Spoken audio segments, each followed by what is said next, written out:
Answered in kind. 57. The unexamined root and the theater of outrage. There is a peculiar alchemy that occurs in the space between two human beings when one speaks plainly and the other hears not the words, but the wound. A conversation that begins as an exchange of perspectives, measured, almost tender, can, within a breath, transmute into conflagration. The temperature rises not because of the syllables themselves, but because those syllables have brushed against an unexamined root system coiled in the subterranean dark of the psyche. The phenomenon is so common as to be nearly invisible. One person offers an observation, perhaps about politics, religion, art, gender, parenting, or even the correct way to load a dishwasher. The observation is neither incendiary nor hostile. It is simply an articulation of lived experience. And yet, in the other, something detonates.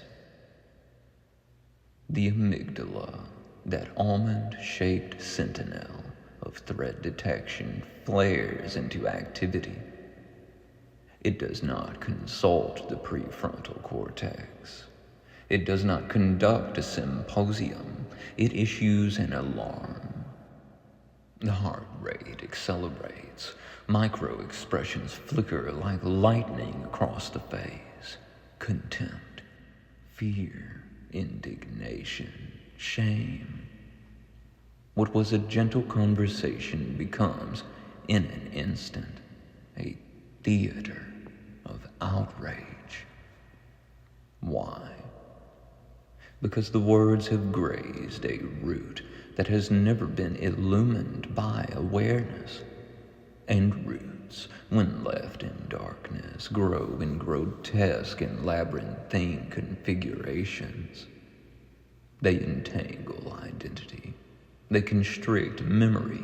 They fuse with the sediment of childhood humiliations, adolescent betrayals, parental criticisms, and the innumerable micro-invalidations that accumulate over a lifetime. To understand the eruption, one must descend.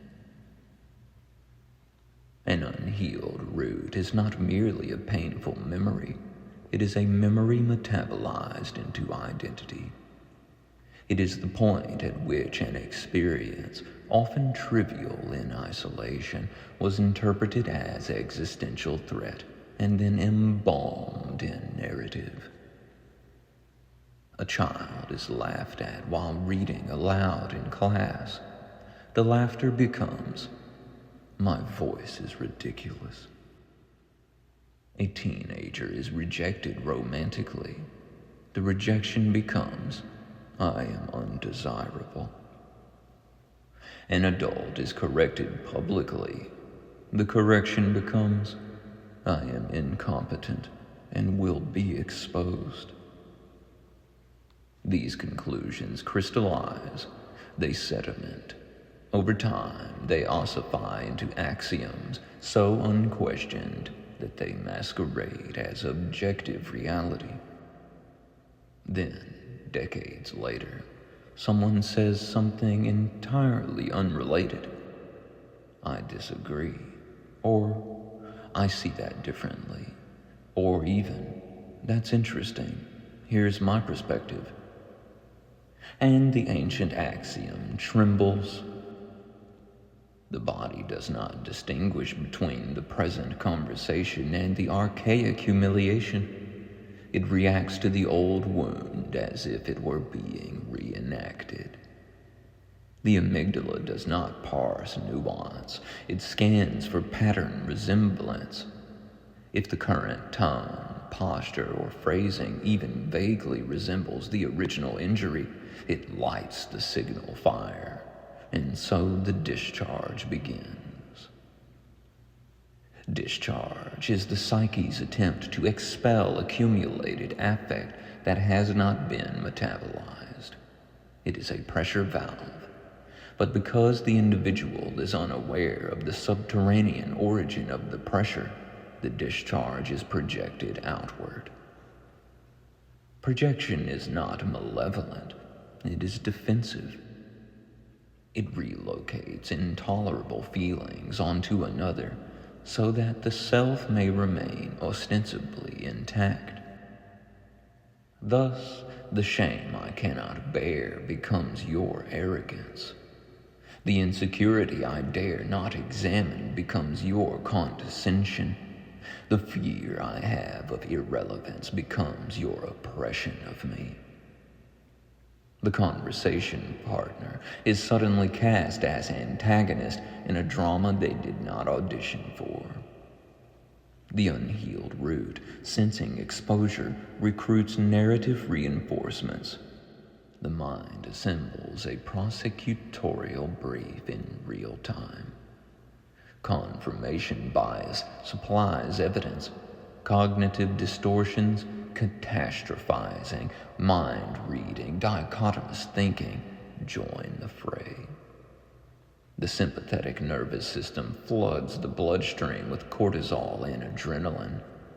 What was moments ago a dialogue becomes a trial, and the verdict is foregone. Consider how subtle the brush may be. A woman shares her perspective on autonomy and self-determination. A man who has long harbored an unexamined fear of abandonment hears not autonomy, but rejection. His childhood memory of a distant mother, emotionally unavailable, perpetually preoccupied, stirs. The present woman becomes the symbolic mother who might leave. He reacts with derision, minimizing her viewpoint, framing it as selfishness. He believes he is arguing philosophy. In truth, he is pleading with a ghost. Or, a man speaks about his struggle with expectations placed upon him. A listener who has internalized the narrative that her suffering was invisible and unacknowledged feels eclipsed. His articulation feels like theft of attention. The ancient script, "No one sees me," reignites. She responds with sharpness, invalidating his account. She believes she is defending justice. She is defending the abandoned child within. Or someone articulates a spiritual insight, perhaps about individuation, sovereignty, or being an emanation of the divine. Another, whose religious upbringing weaponized shame and submission, experiences the statement as blasphemy. The old fear of damnation surges. Rather than examine the terror, the individual attacks the speaker as delusional or dangerous. The theological debate is a camouflage. The root is terror of eternal rejection. The content is rarely the catalyst. The root is. Neuroscience confirms what contemplative traditions have intuited for millennia. The body reacts before the narrative forms. The limbic system ignites milliseconds before conscious appraisal. By the time language enters the scene, the physiological cascade is already underway. In this pre-reflective interval, awareness is either present or absent. If absent, the reaction becomes inevitability. The person experiences their anger as justified, even virtuous. They feel compelled to set the record straight. The discharge feels righteous. If present, If even a sliver of metacognitive observation arises, there is a pause.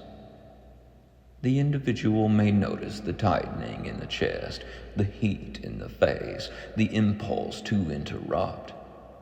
In that noticing lies the possibility of transmutation. But metacognition requires practice. It requires prior encounters with one's own shadow. It requires the humility to suspect that one's intensity may not be proportionate to the present stimulus. Without such practice, the root governs. An especially insidious feature of unhealed roots is their capacity to cloak themselves in moral language. The discharge is reframed as advocacy, truth-telling, or courage. I'm just being honest. I refuse to tolerate ignorance. Someone had to say it. Perhaps, and perhaps not. Honesty devoid of introspection can be brutality masquerading as virtue. Refusal to tolerate ignorance may be refusal to tolerate one's own uncertainty. The compulsion to say it may be the compulsion to expel unresolved pain. The unhealed root thrives in this conflation.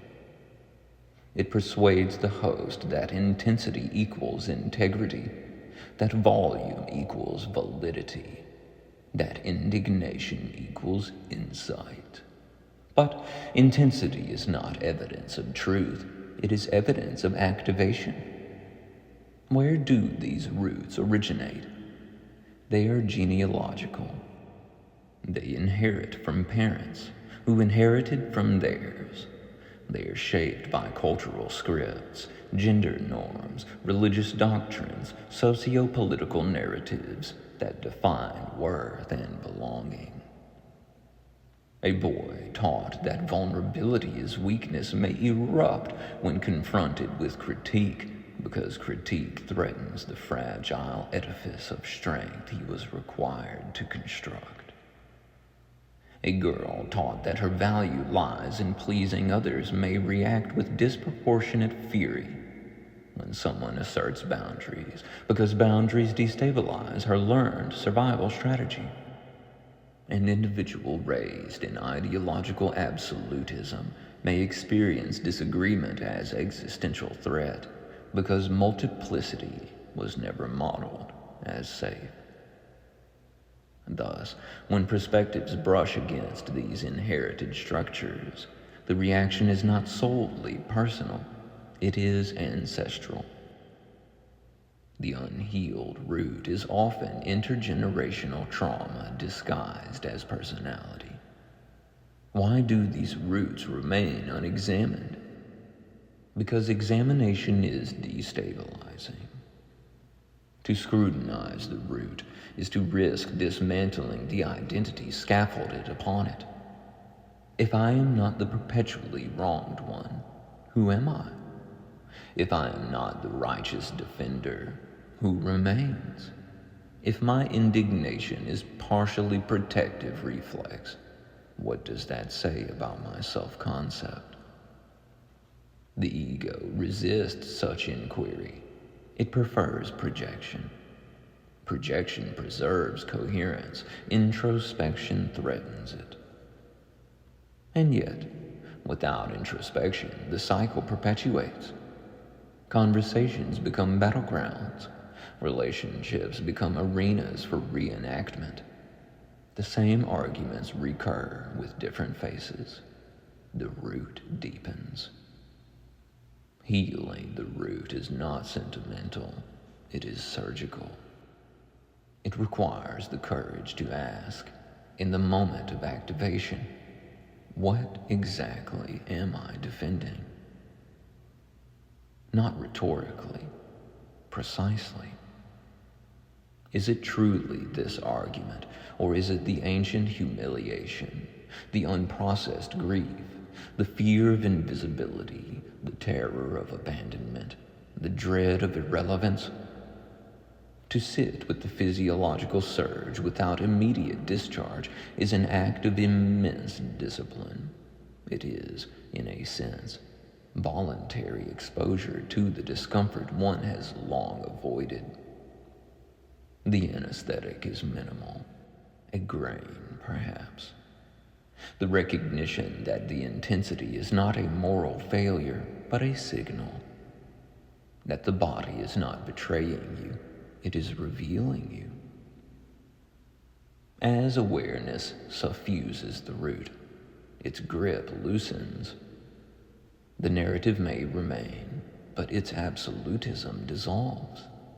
The person can then respond rather than react.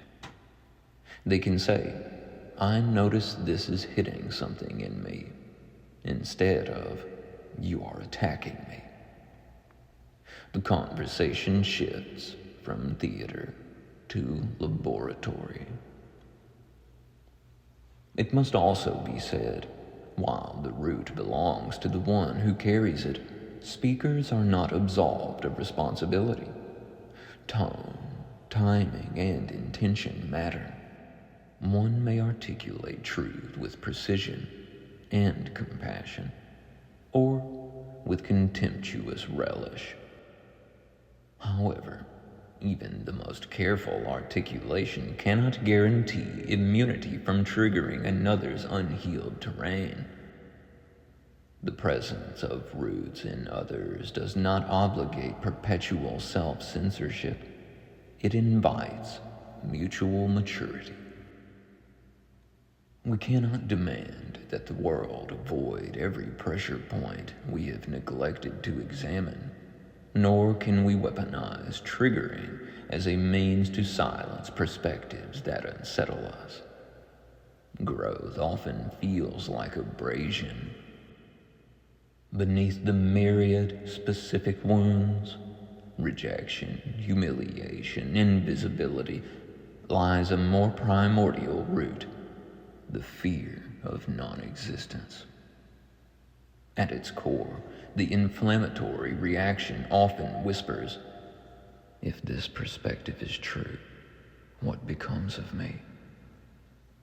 If my worldview is incomplete, what is my ground?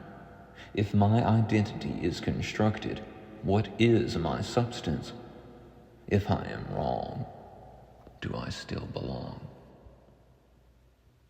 The amygdala interprets these questions as annihilation threats. It responds accordingly. But awareness reveals a paradox. The self that fears annihilation is often the narrative construct itself. The deeper substratum, the observing consciousness, remains untouched by disagreement. When one identifies less with the narrative and more with the awareness observing it, perspectives lose their capacity to obliterate. They become data. They become invitations. The root, when illumined, is seen not as enemy, but as teacher. There is a choice implicit in every activation: to abdicate awareness or to enthrone it. Abdication is easier. It feels powerful in the moment. The discharge provides temporary relief. The other is blamed.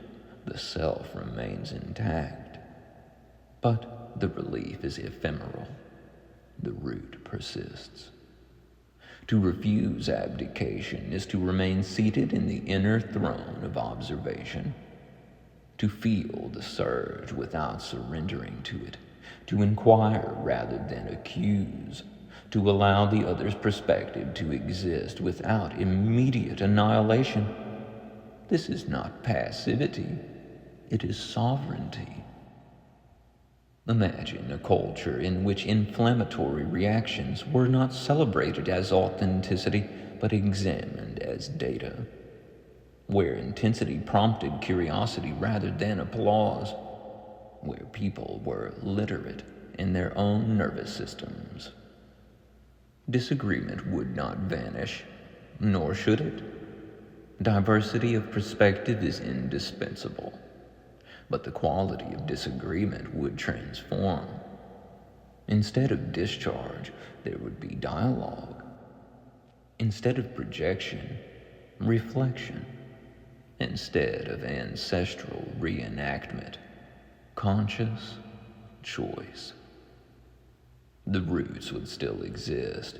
Human history guarantees that, but they would be tended, pruned, illuminated.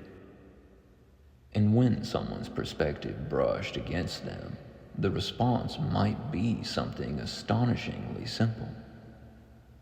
I notice this touches something unhealed in me. Let me look at that before I respond. In that moment, the theater collapses. The ancient script dissolves. The amygdala quiets under the gentle supervision of awareness. The conversation resumes, not as battle, but as shared inquiry. And the root, once hidden in darkness, begins at last to breathe.